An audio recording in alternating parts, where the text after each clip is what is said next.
그저께 우리 교회에서 같이 오랫동안 신앙 하시던 우리 권사님의 손녀가 할머니가 병원에 아주 위중하게 입원하셨다고 이렇게 연락이 와서 정목사랑 금요일 날 신방을 했습니다. 우리 황갑순 권사님이. 근데 가니까 모든 장기가 다 작동을 안 하신다고, 희망이 없다고 그렇게 얘기를 해요. 그래서 기도하자고 그러고 기도하고 그러고 왔는데 어제 집사람이랑 다시 신방을 했습니다. 근데 어제는 말씀을 조금 하세요. 다 이렇게 씌워놓고 그렇게 하셨는데도 조금 더 사실 수 있겠다 그렇게 싶어서 우리 이미경 권사님은 주일날 가겠습니다. 그러고 이렇게 이야기하는 중에 권사님이 그러세요. 가서 우리 소망의 권사님들 같이 좀 이렇게 보셔야지. 소망의 권사님들이랑 내일 모시고 올게요. 그러니까 아니 내가 가야지요. 이렇게 하면서 교회 그렇게 오시고 싶어하는 그런 말씀을 하세요. 그래서 오늘 신방하기로 그렇게 하고 한데 오늘 새벽 2시 반에 손녀가 전화했어요. 할머니가 돌아가셨다고. 참 새벽 2시 반이니까 한 1시간 정도 장례 절차니 이런 것들 다 조율하고 그러느라고 그러고 나니까 또 잠이 안 와요. 그래서 생각했습니다. 그렇게 어렵고 힘들 때 그래서 계속 기도 드리고도 아프지 않으시니까 아프지 않으시대요. 그리고 천국에 대한 소망은 있으시고. 근데 저는 좀 다르지요. 그렇게 해서 먼저 이렇게 천국에 가셨는데 본인이야 그러고 천국에 가셨으니까 그렇지만은 남겨져 있는 사람들이 많은, 또 특히나 딱 유족이 지금 손녀 둘만 있습니다. 물론 다 이제 장성해서 둘 다 할머니가 얼마나 공을 들여서 이렇게 잘 키우셨는지 둘 다 지금 약사로 지금 있고 그런데, 그러면서 생각했습니다. 그들이 정말 힘들고 어려울 때 마지막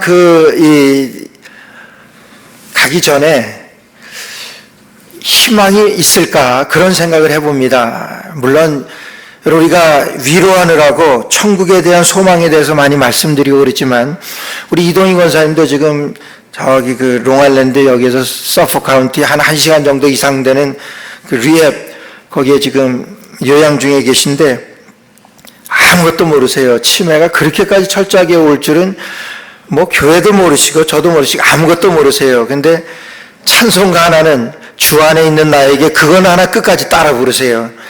야, 참 아주 신기할 정도로 그러니까 아무것도 모르니까 희망이든지 소망이든지 그런 건 전혀 모르지요. 그런데 그렇게 염려하는 기색은 없어요. 치매 걸리신 분이 그래서 그러신지. 근데 이렇게 먼저 같이 신앙하시던 분을 먼저 이렇게 천국 가셨지만은 아주 마음이 그래요. 그래서 제가 천국을 위로하면서도 무슨 희망을 그들이 가지고 계셨을까 하는 그런 의문들이 항상 있습니다. 천국에 대한 소망이 있습니다. 천국에 가지요. 그러나 그 마지막에 정말 붙들고 몸부림치는 그 희망, 그것이 있어야 되는데, 물론 천국이죠. 근데 당당하게 넉넉하게 그렇게 천국에 이를 수 있는 그런 것이 없을까 생각을 하면서 여러분 성탄을 생각해 봤습니다. 이 성탄이라고 하는 것은 여러분 우리에게 그런 절망적인 아무 다음 세계에 대한 아무 희망이 없고 아무 약속이 없는 그런 사람들이 맞게 되는 절망적인 그런 상황 가운데 우리 하나님께서 여러분 희망의 메시지를 주신 사건이 오늘 성탄입니다.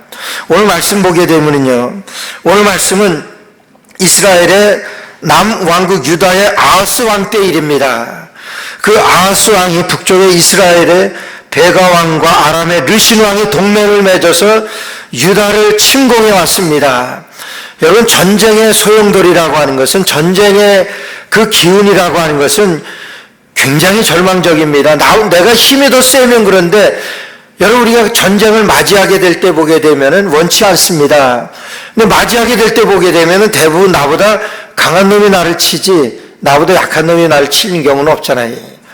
지금 러시아하고 우크라이나가 아직 전쟁이 끝나진 않았지만은 끝나지 않고 그런 상황에 있지만은 정말 하루아침에 온 가족이 흩어지게 되고 이제 사별까지 하게 되는 그런 경우가 얼마나 많습니까? 이 전쟁의 소용돌이라고 하는 것은 얼마나 그들을 절망적인 상황으로 몰아가는 건지 모릅니다. 그래서 오늘 2절 말씀을 보게 되면 그 아하스 왕 때에 그만큼 그 백성의 마음이 산림이 바람에 흔들림 같이 흔들렸더라 이렇게 말합니다. 그 표현을 백성들과 왕의 그 마음들이 흔들리는데 이 산림의 나무같이 나무가 흔들리는 것 같이 그들의 마음이 흔들렸다고 이렇게 말합니다. 그때에 여호와께서 이사야에게 이르시되 하나님께서는 이사야 선지자에게 위로하십니다. 여러분 하나님께서 이사야 선지자에게 위로하시는데 뭐라고 위로하시냐 하면은 너는 삼가며 종용하라. 아람 왕 르신과 르알리아의 아들이 심히 노할지라도 연기나는 두 부직갱이 그루터기에 불과하니 두려워 말며 낙심치 말라 이렇게 말씀하셔요. 지금 나보다 훨씬 강한 그런 두 나라가 연합을 해가지고 지금 쳐들어왔는데 지금 하나님께서는 이사야 선지자에게 말씀하시는 것이 그거 염려하지 말아라. 그거 아무것도 아니다 하는 거예요. 그거 불에 타 이제 연기 나는 부직갱이 같은 정도밖에 안 되는 그런 힘밖에 되지 않으니까 너는 두려워하지 말고 낙심치 말라고 그렇게 위로하십니다. 희망을 주십니다. 그런데 그게 위로가 됩니까? 전쟁 가운데 위로가 되려고 하면은 정말 미국에서 수십조 원 원조로 해가지고 그냥 그 무기 같은 거를 구입해서 이제 러시아하고 맞설 수 있는 여러분 그런 것들은 위로가 되고 어쩌면 그것이 희망이 될 수 있는 전쟁의 그런 기운입니다. 그런데 아무 그런 거는 없이 그거 염려하지 말라고 말씀하시면서 그리고 그들은 두려워 말고 낙심하지 말아라. 여러분 이렇게 말씀하세요. 이 위로가 됩니까? 전쟁에서 아무 위로가 안 되지. 하나님은 이사야 선지자에게 그러나 이 말씀을 가지고 그들을 위로하라고 말씀하세요. 안 됩니다. 그러니까 이제 하나님께서는요, 이런 징조를 보여주십니다. 징조라고 하는 것은 사인이에요. 하나님께서 무슨 사인을 보여주시냐면은 오늘 본문 14절 말씀입니다. 그러므로 주께서 친히 징조로 저희에게 주실 것이라. 보라 처녀가 잉태하여 아들을 낳을 것이요 그 이름을 임마누엘이라 하리라. 여러분 하나님께서 징조를 주시는데 전혀 엉뚱한 징조를 주세요. 이사야 선지자가 예언은 합니다. 하나님께서 하라고 하시니까. 근데 이사야 선지자도 지금 제정신으로 하는 것 같지가 않아요. 그렇잖아요. 지금 전쟁의 이런 소용돌이 속에서 그들을 위로하고 그들에게 희망을 줘야 되는데 뚱딴지같이 징조라고 주신 것이 뭐냐 하면은 보라 처녀가 잉태하여 아들을 낳을 것인데 그 이름을 임마누엘이라 하리라. 이게 이해가 갑니까? 그러나 하나님께서는 이사야 선지자에게 이 말씀을 주시니까 이 말씀으로 여러분 위로를 합니다. 이 말씀으로 그들에게 희망을 줍니다. 뭐 그들이 갔든 안 갔든 하나님이 말씀하시니까 여러분 그렇게 위로를 줍니다. 성경에는 그런 사인들이 많이 나옵니다. 하나님께서 위로하시는 희망을 주시는 그런 사인이 많이 나와요. 여러분 창세기 8장 11절에 보게 되면은 노아의 사건이 나와요. 노아가 그 말씀에 저녁 때의 비둘기가 그에게로 돌아왔는데 그 입에 감람새 잎사귀가 있는지라 이에 노아가 땅에 물이 감한 줄 알았으며 40 밤낮으로다가 비가 오니까 이게 정말 온 천지가 물에 잠겼습니다. 단지 있는 것은 둥둥 떠가는 앞으로 갈 수도 없고 옆으로 갈 수도 없는 그냥 노아의 방주 하나밖에 없는 그런 곳에 노아가 지금 있습니다. 여러분 그렇게 해서 비가 40일 동안 오는데 얼마나 그 마음에 두려웠겠습니까? 근데 40일 동안 오고 비는 그쳤지만은 150일 동안이나 그 물이 차여 있는 그대로 있습니다. 그리고 150일 동안 이제 물이 서서히 빠져나가기 시작을 합니다. 여러분 150일 동안 여러분 이렇게 해서 물이 서서 빠져나가긴 하지만은 그 노아의 마음 가운데는 보통 위기가 아닙니다. 보통 염려가 아닙니다. 그래서 이제 비둘기를 내보내는데 비둘기가 그에게로 저녁 때 비둘기가 그에게로 돌아왔는데 그 잎에 감람새 잎사귀가 있는지라 이에 노아가 땅이 물에 감한 줄 알았으며 이제 비둘기가 뭘 하나 물고 왔는데 보니까 물이 감했으니까 비둘기가 물어왔을 것 아닙니까? 노아가 여기서부터 정신 차립니다. 여기서부터 희망을 갖게 됩니다. 아, 이제 살았구나 이게.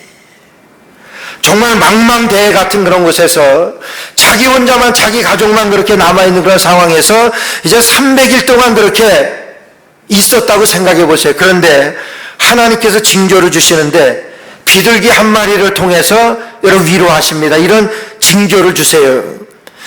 노아에게는 엄청난 위로입니다. 그가 다시 살 소망이 생기게 되는 엄청난 위로를 주셨어요. 성경에는 그런 것 곳곳에 나옵니다.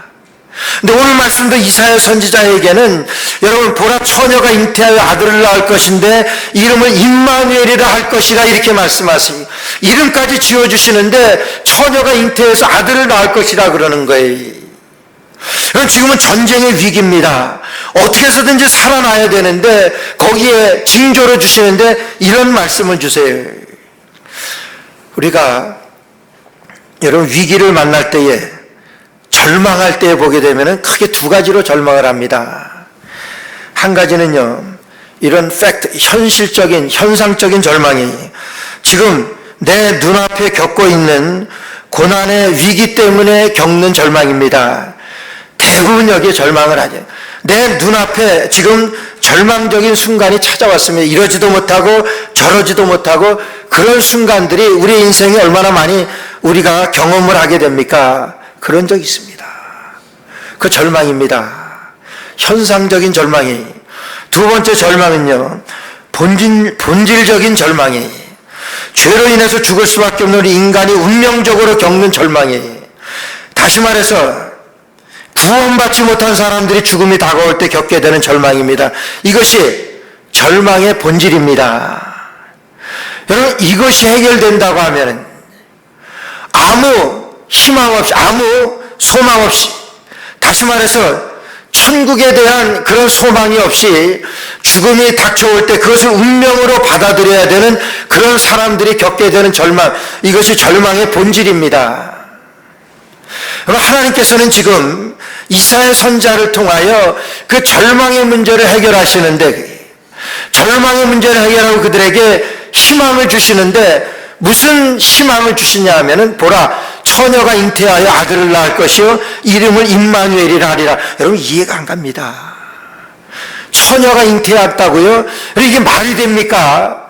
지난주에도 말씀드렸지만은 마리아에게 너에게 아들이 있을까? 너에게 수태되었다고 이렇게 말씀하니까 아니 어찌 이 일이 내게 있습니까? 나는 사내를 알지 못하는 사람인데 사내하고 접촉하지를 않았는데 어찌하여 이 일이 내게 있을 수가 있습니까? 여러분 이렇게 항변하잖아요. 맞는 얘기지요.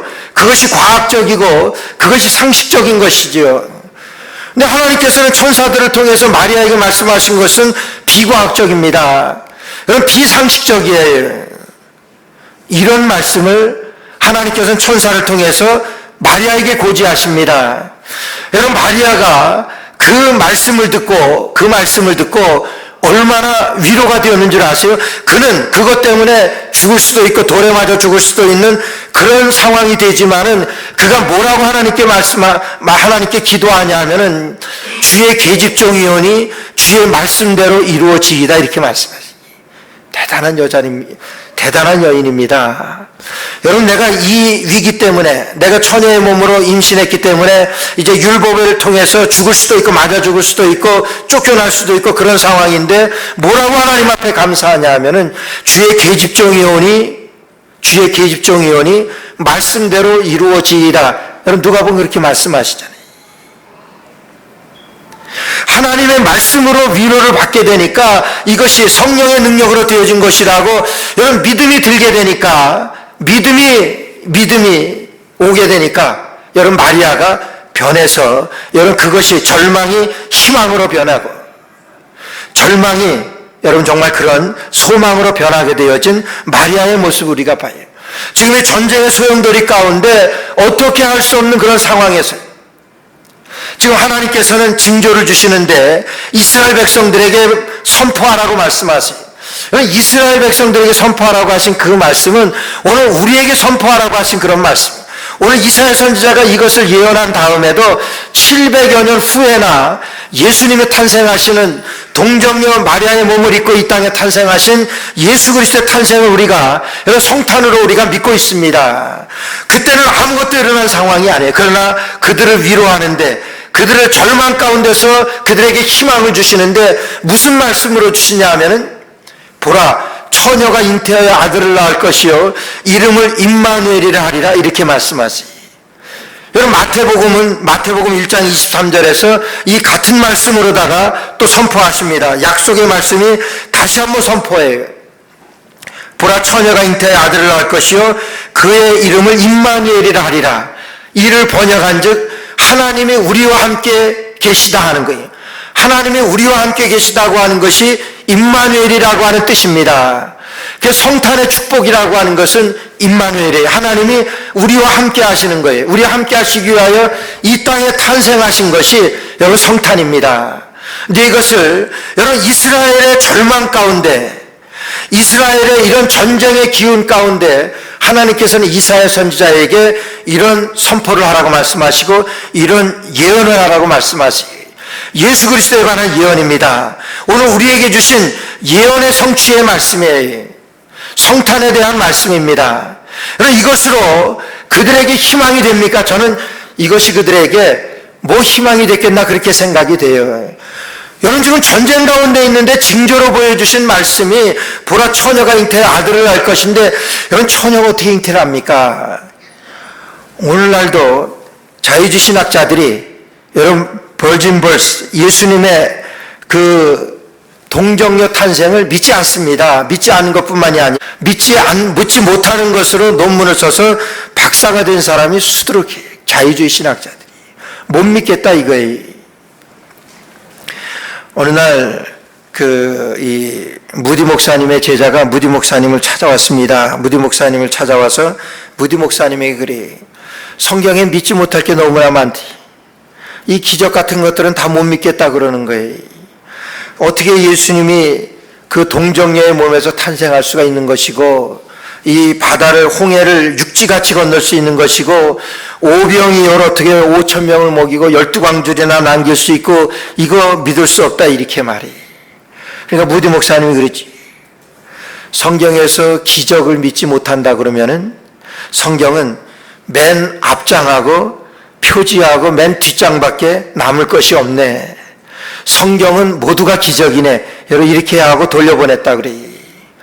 여러분 마리아의 몸에서 예수 그리스도가 탄생하셨습니다. 마리아는 동정녀입니다. 여러분 이거는 비과학적이에요. 그렇죠? 비과학적이고 비상식적입니다. 그런데 여러분 그거는 내 생각이에요. 그건 여러분들 생각이에요. 우리가 하나님인 것을 우리가 믿을 수만 있다고 하면 그것은 비과학적인 것이 아니라 초과학적인 겁니다. 과학을 뛰어넘는 거지요. 그건 비상식적인 것이 아니라 그거는 초상식적인 겁니다. 상식을 뛰어넘는 것이에요. 하나님이 하실 수 없습니까?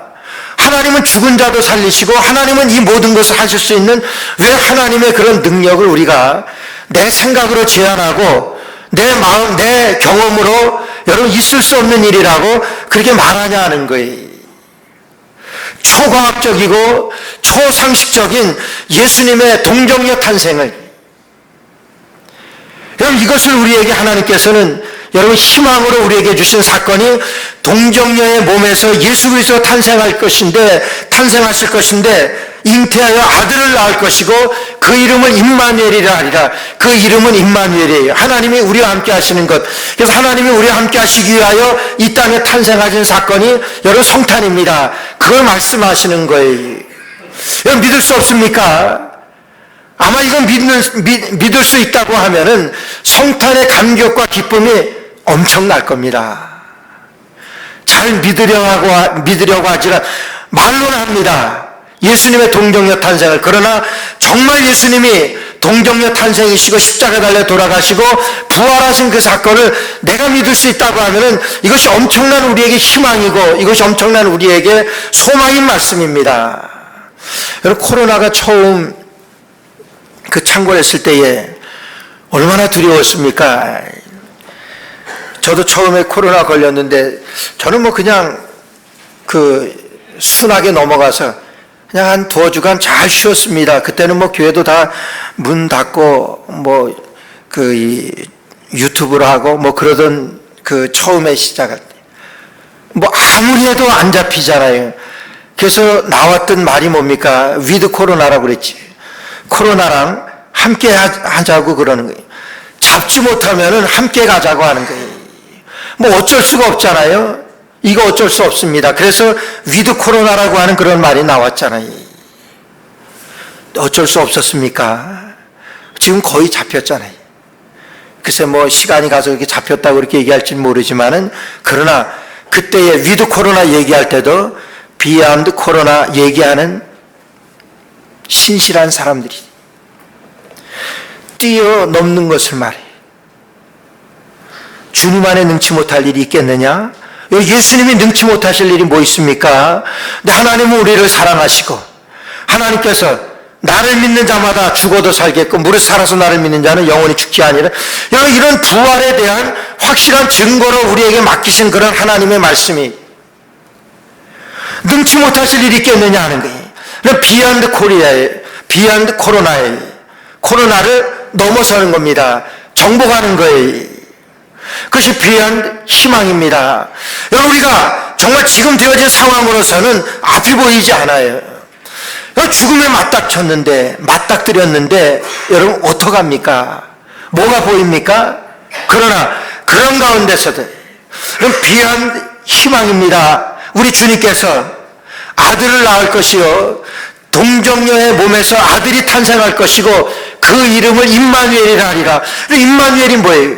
우리와 영원히 함께 하실 우리 하나님 예수 그리스도를 말하는 거, 성탄을 말하는 거 아닙니까? 로마서에 보게 되니까 그래요. 첫사람 아담을 통하여 이 땅에 죄가 들어오게 되고 그 죄로 인하여 이 땅에 사망이 왕노릇하리로다 이렇게 말씀하셨어요. 맞잖아요. 죄 때문에 모든 사람이 한 번 죽는 것은 사람에게 정한 것이라고 말씀하셨어요. 근데 두 번째 아담이 우리에게 임하셨을 때 두 번째 아담 예수 그리스도를 통하여 이 땅에 의가 이 땅에 들어오게 되고 예수 그리스도 두 번째 아담을 통하여 이 땅에 생명이 왕노릇하게 되리라고 말씀하시고 약속하셨어요. 여러분, 생명이 왕노릇하게 되었다고 하는 것은 예수 그리스도 때문에 우리가 살 수 있다고 하는 것을 말씀하는 거예요. 여러분, 그것이 성탄의 축복. 우리를 살리시기 위하여 성탄의 그 은혜로 우리에게 임하신 예수 그리스도, 이것이 성탄이에요. 우리를 살리시기 위하여 이 땅에 탄생하신 그 예수님은 처녀가 잉태하여 아들을 낳게 되었는데 이름이 임마누엘이신 그 예수님이에요. 하나님이 우리와 함께 하시는 그 예수님이십니다.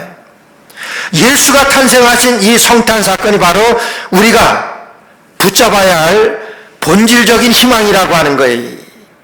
우리를 본질적인 절망으로 빠뜨리려고 하는 그 악한 사탄의 계획에서 죄와 사망의 권세를 이기시고 영원한 희망의 본질을 우리에게 선사하신 그것이 성탄의 축복이라고 하는 거예요. 그래서 우리를 그 죽음과 사망과 죽음에서 우리를 구원해 내시기 위하여 이 땅에 탄생하신 예수 그리스도 700여 년 전에 이사야 선지자를 통하여 우리에게 예언하여 주신 이 말씀입니다. 그러면 이 희망의 본질이 뭐냐 하는 거예요. 희망의 본질이 무엇입니까? 주님이 나와 함께 하시기 때문에 나는 살 수 있습니다. 나는 삽니다. 나는 영생을 얻었습니다. 사망에서 생명으로 옮겼느니라 이렇게 말씀하셨어요. 근데 그것이 희망의 본질인데 여러분, 그것이 내게 되어져야지요. 내가 그것이 믿어져야지요. 여러분, 이 희망의 본질은요, 주님이 나와 함께 하시는 것을 믿는 사람에게 주어지는 이 성탄의 축복입니다. 그것이 희망의 본질이에요. 이스라엘 백성들이 광야 40년 동안에 광야 생활을 마치고 가나안 땅에 들어가게 됩니다. 여러분 레위기서 25장 38절 말씀 보니까 모세가 이렇게 말하면 나는 너희의 하나님이 되며, 하나님께서 모세에게 말씀하라고 하신 거예요. 나는 너희의 하나님이 되며 또 가나안 땅을 너희에게 주려고 애굽 땅에서 너희를 인도하여 낸 너희의 하나님 여호와니라 이렇게 말씀하세요. 나는 애굽 땅에서 너희를 인도해낸 너희 하나님이라고 말씀하세요. 그리고 너희는 내 백성이 되었다라고 이렇게 말씀하세요. 이스라엘 백성들이 애굽의 그 학정 밑에서 있을 때에 10가지 재앙을 통해서 마지막 10번째 재앙을 통해서 이스라엘 백성들을 애굽 왕 바로가 놓아줍니다. 거기에서부터 해방이 됐어요. 여러분 그 애굽에서 출애굽한 다음에 그들이 걸어온 그 40년 길을 한번 보세요. 여러분 그들에게 한시라도 하나님이 떠났던 적이 없어요. 구름기둥과 불기둥으로.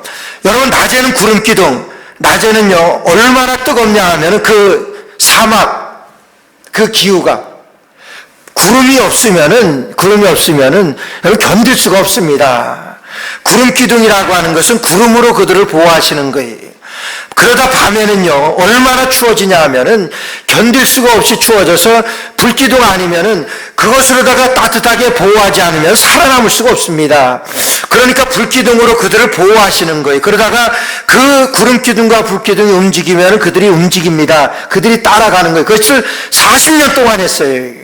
그러니까 하나님이 그들과 함께 하시는 거예요. 그리고 그들에게 만나로 그들을 먹이셨습니다. 광야에서 뭐가 납니까? 만나 없으면 다 죽지요.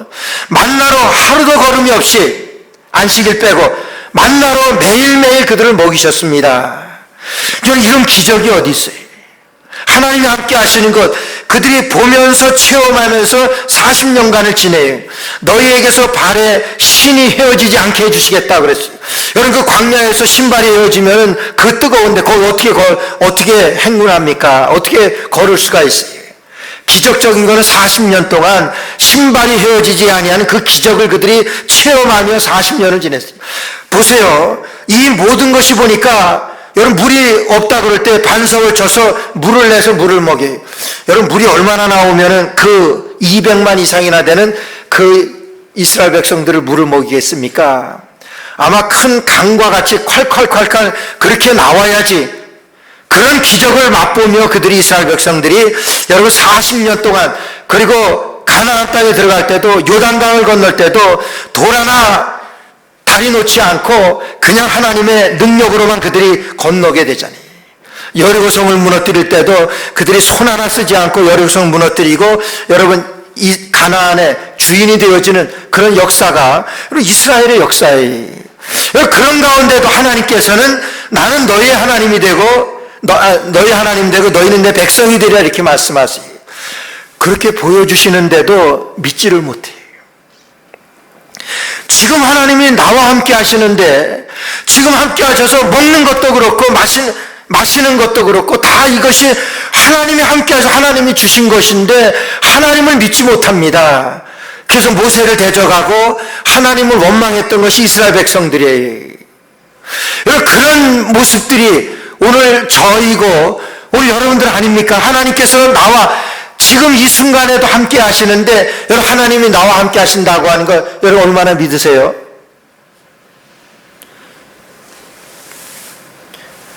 사망의 음침한 골짜기를 다닐지라도 죽음이 바로 내 눈앞에 있을지라도 여러분 하나님이 이렇게 40년 동안 그들과 함께 하시는데 그들은 믿으려고 하질 않았어요.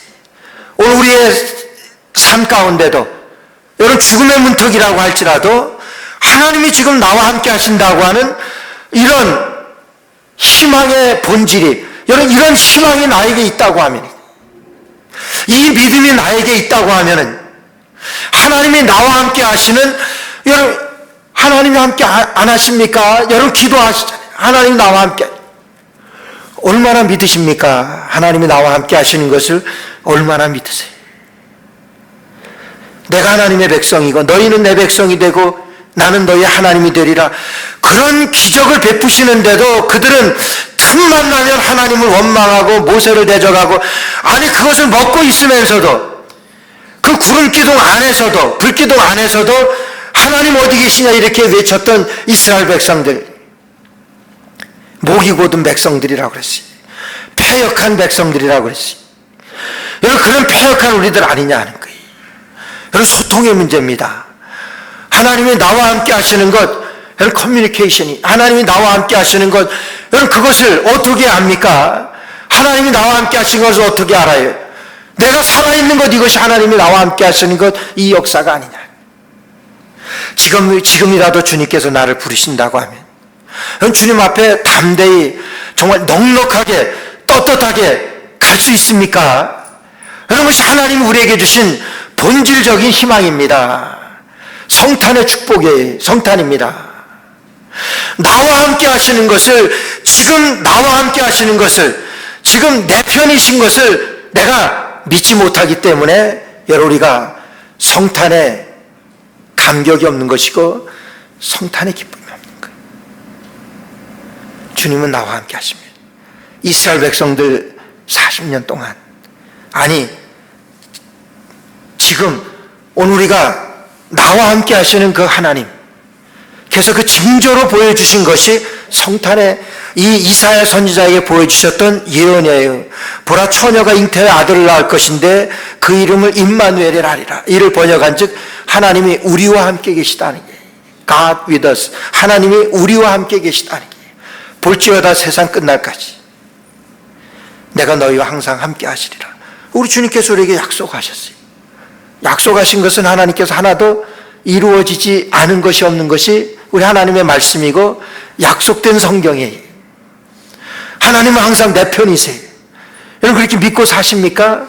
하나님이 지금 나와 함께 하시는 것, 여러분, 이게 성탄이다. 이게 성탄의 감격이고 성탄의 축복. 그런데 눈앞에 보이는 어떤 삶의 무게나 어쩌면 절망적인 그런 순간순간 들 때마다 하나님이 내 편이신가? 여러분, 그렇게 생각들 안 해요. 그게 우리가 성탄을 제대로 맞이할 수 없는 우리의 딜레마입니다. 정말 하나님이 나와 함께 하시는 것, 그것을 징조로 보여주신 것이 성탄의 사건인데, 제가 60여 년 이상 이렇게 성탄을 맞이하면서도 정말 하나님이 지금 나와 함께 하시는데 이런 기대보다는 이런 확신과 감격으로 성탄을 지내본 적이 없는 것 같아요. 작년에도 맞이했던 성탄, 하나님은 항상 그래서 내 편이신데, 여러분, 인터넷 보게 되면 그 소통에 대해서 그 강의를 아주 잘하는 이 젊은 아주 교수가 있어요. 김창옥이라고, 아마 그 보신 분들 많으시니까, 작년에 뉴욕 그 베이사이드에 어느 교회에 와서도 하루 그 집회를 하고 하는데, 이 소통에 대해서 잘 이 강의를 아주 재미있어요. 그래서 그거 듣다 보면은 시간 가는 줄 모르고 그러는데, 그 가족에 대해서 많이 얘기하고, 소통이니까 이 남편에 대해서 아내들에게도 많이 얘기를 해요. 이런 얘기를 해요. 소통에 대해서 얘기하면서, 폐경기를 맞은 아내가 남편에게 자기가 힘든 짐을 자꾸 이야기합니다. 여보나 폐경기인가 봐. 열이 나고 가슴이 답답하고 자꾸 짜증이 나고 힘이 들어. 그때 남편은 이렇게 말합니다. 그래, 당신 많이 힘들지? 정말 힘들어 보인다. 오늘 그냥 모든 집안일들 그냥 내려놓고 애들 장모님에게 맡기고 나와서 식사나 하고 기분 전환도 좀 하고 영화나 보자, 뭐 이렇게 하는 것이 보통 남편의 태도여야 되는데, 뭐라 그러냐면 어떤 남편은 이렇게 얘기하는데, 폐경기? 힘이 들었는데 그렇게 살이 찌냐? 쓸데없는 소리 하지 말고 나가서 뛰어. 다 운동 부족이야. 뭐 이런다 그래요. 여러분, 그게 남편입니다. 남의 편이 남편이라고 그런대요. 남편은 남의 편을 남편이라고 그런대요. 또 한 가지는요, 여보, 옆집 백삼동 여자가 정말 꼴보기 싫어. 좀 산다고 깔보고 의시되고 인간이 되먹지 못했어요. 이때 남편은 이렇게 말하는 것이 정상이래요. 백삼동 그 여자 참 밥맛이더라. 나도 한두 번 마주쳤는데 정말 걸음걸이며 말투며 정말 밥맛이야. 이렇게 맞장구 쳐주는 것이 정상인데 어떤 남편은 그렇게 얘기한대요. 그거 당신도 문제야. 내가 당신하고 살아봐서 알지. 그래도 그 여자 인사는 잘하대. 당신이 따뜻하게 대해봐. 그 여자가 그렇게 나오지 않을 거야. 나는 객관적인 사람이야. 여러분 이렇게 말하는 남편도 있대. 여러분 누구 편입니까? 다른 사람 편이지. 그게 남편이라 그런데. 임마누엘, 하나님이 나와 함께 하신다. 하나님이 내 편이십니다. 내가 어렵고 내가 힘들 때 하나님은 내 편이십니다. 여러분 이것이 믿어지면은 어떤 어려움이나 어떤 절망적인 상황 가운데도 희망이 됩니다. 하나님은 내 편이시고 임마누엘, 세상 끝날까지 내가 너와 항상 함께 있으리라고 말씀하신 임마누엘의 하나님이 그것을 징조로 보여주신 사건이 성탄의 사건이고 우리에게는 이루어질 사건입니다. 그 하나님이 지금도 우리와 함께, 여러분들과 함께 하세요. 여러분 그 성탄 맞이하는, 임마누엘의 성탄을 맞이하는 저 여러분 되시기를 주의 이름으로 축원합니다. 기도드리겠습니다. 하나님 은혜를 감사합니다. 하나님은 내 편이신데 하나님 때로는, 아니 어쩌면은 거의 내 삶 가운데 하나님이 늘 함께하지 않는 것으로 여기고 생각하며 안타깝게 살아가는 우리들의 그런 모습 가운데 징조로 우리에게 주신 하나님, 처녀가 아들을 낳을 것이 이름을 임마누엘이라고 말씀하셨는데 하나님은 우리와 함께 하실 것을 징조로 보여주셨습니다. 아니 우리에게 나타나신 현상이 되었습니다. 하나님 잊지 않게 하여 주옵시고 하나님이 항상 내 편이시고 하나님이 항상 나와 함께 하시는 것을 성탄을 통하여, 이 징조를 통하여 크게 감격하는 우리 늘기쁨교회 온 성도들 되게 하여 주옵소서. 예수님의 이름으로 간절히 기도드리옵나이다. 아멘.